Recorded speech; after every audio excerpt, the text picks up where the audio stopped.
Good morning વિદ્યાર્થી મિત્રો, કેમ છો બધા? મજામાં? ધોરણ 7 ની અંદર 8મો પાઠ પવન, વાવાઝોડું અને ચક્રવાત. તો મિત્રો આની અંદર આપણે યાદ રાખવાના મુદ્દા અને પ્રશ્ન નંબર પહેલો અને બીજો એ તૈયાર કરી લીધા છે. આશા છે કે તમે લખી લીધા હશે.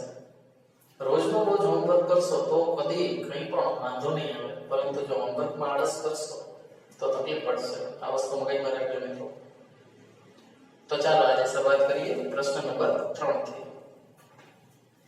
ત્રીજા પ્રશ્નો, પુસ્તકમાં આપેલા ઉદાહરણો સિવાય બીજા બે તમારા અનુભવો જણાવો જે દર્શાવે છે કે હવા દબાણ કરે છે.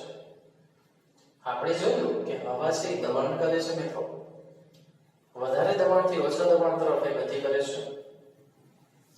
તો હવા દબાણ કરે છે તેના અનુભવ કરાવતી ઘટનાઓ. પહેલું, રફ બુકમાં મારી સાથે સાથે લખતા જ જાઓ. એમાં પહેલું, ઠંડા પીણાને સ્ટ્રો વડે પી શકાય છે. ઠંડા પીણાને સ્ટ્રો વડે પી શકાય છે. લખો, ઠંડા પીણાને સ્ટ્રો વડે પી શકાય છે. અહીં સ્ટ્રો વડે હવા ખેંચવાથી અહીં સ્ટ્રો વડે હવા ખેંચવાથી સ્ટ્રોમાં હવાનું દબાણ ઘટી જાય છે. સ્ટ્રોમાં હવાનું દબાણ ઘટી જાય છે. આથી બોટલમાંથી સ્ટ્રોમાં પ્રવાહી ઊંચે ચડે છે. આથી બોટલમાંથી સ્ટ્રોમાં પ્રવાહી ઊંચે ચડે છે. આટલા મુદ્દો ફરીથી એકવાર બોલી જાઉં છું. ઠંડા પીણાને સ્ટ્રો વડે પી શકાય છે. અહીં સ્ટ્રો વડે હવા ખેંચવાથી સ્ટ્રોમાં હવાનું દબાણ ઘટી જાય છે. આથી બોટલમાંથી સ્ટ્રોમાં પ્રવાહી ઊંચે ચડે છે. બીજો મુદ્દો, ત્રીજા પ્રશ્નમાં બીજો મુદ્દો, કાચની પોલી નળીને પાણીમાં અડધી ડૂબાડી. કાચની પોલી એટલે અંદરથી સ્ટ્રો જેવી હોય. કાચની પોલી નળીને પાણીમાં અડધી ડૂબાડી નળીના ઉપરના ખુલ્લા છેડા પર આંગળી દબાવી નળીને પાણીની બહાર કાઢવા છતાં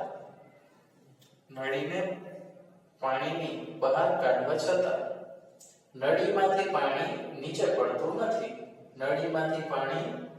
પડતું નથી. આખો મુદ્દો રિપીટ. કાચની પોલી નળીને પાણીમાં અડધી ડૂબાડી નળીના ઉપરના ખુલ્લા છેડા પર આંગળી દબાવી નળીને પાણીની બહાર કાઢવા છતાં નળીમાંથી પાણી નીચે પડતું નથી. તો મિત્રો ત્રીજો પ્રશ્ન છે એ આપણે તૈયાર કરી લીધો છે. હવે ચોથો પ્રશ્ન, પ્રશ્ન નંબર 4. તમે ઘર ખરીદવા માંગો છો. શું તમે બારીઓ ધરાવતું પરંતુ વેન્ટિલેટર એટલે કે હવાબારી વગરનું ઘર ખરીદશો? તમારો જવાબ સમજાવો. જવાબની અંદર લખો, ના, આવું ઘર ખરીદવું આરોગ્ય માટે યોગ્ય નથી. જવાબમાં આવશે ના, આવું ઘર ખરીદવું આરોગ્ય માટે યોગ્ય નથી. આવું ઘર ખરીદવું આરોગ્ય માટે યોગ્ય નથી. કારણ ઘરમાં ચોખ્ખી હવા બારીમાંથી દાખલ થાય છે. ઘરમાં ચોખ્ખી હવા બારીમાંથી દાખલ થાય છે. ઘરમાં ચોખ્ખી હવા બારીમાંથી દાખલ થાય છે. ગરમ હવા ઘરના ઉપરના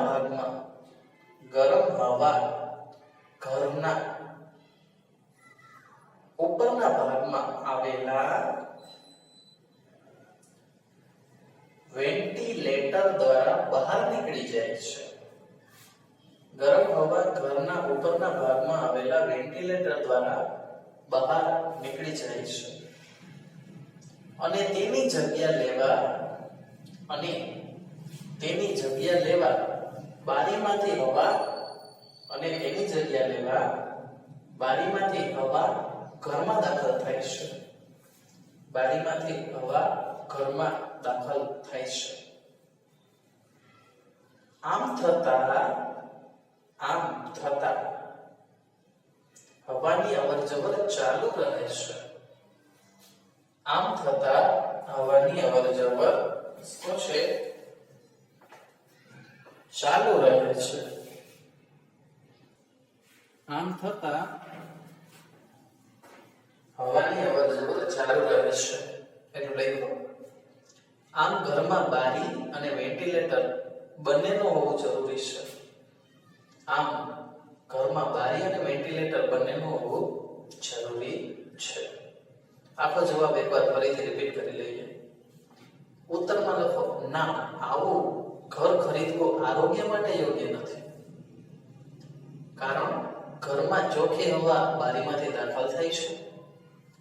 ગરમ હવા ઘરના ઉપરના ભાગમાં આવેલા વેન્ટિલેટર દ્વારા બહાર નીકળી જાય છે અને તેની જગ્યા લેવા બારીમાંથી હવા ઘરમાં દાખલ થાય છે.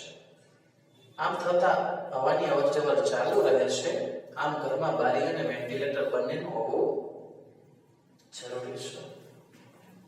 તો મિત્રો આજના ધોરણ 7 ની અંદર 8મા પાઠમાં પાઠ્યપુસ્તકના પ્રશ્ન જવાબ 3 અને 4 એના પ્રશ્ન જવાબ લખેલા છે, જે તમારે તમારી વાક્ય અને લખો બંનેમાં એક વાર એટલે કે 2 વાર લખવાના છે. ક્લિયર? ચાલો મિત્રો, તો હવે મળશું આવતા નેક્સ્ટ વિડિયોમાં. ત્યાં સુધી બધા મિત્રો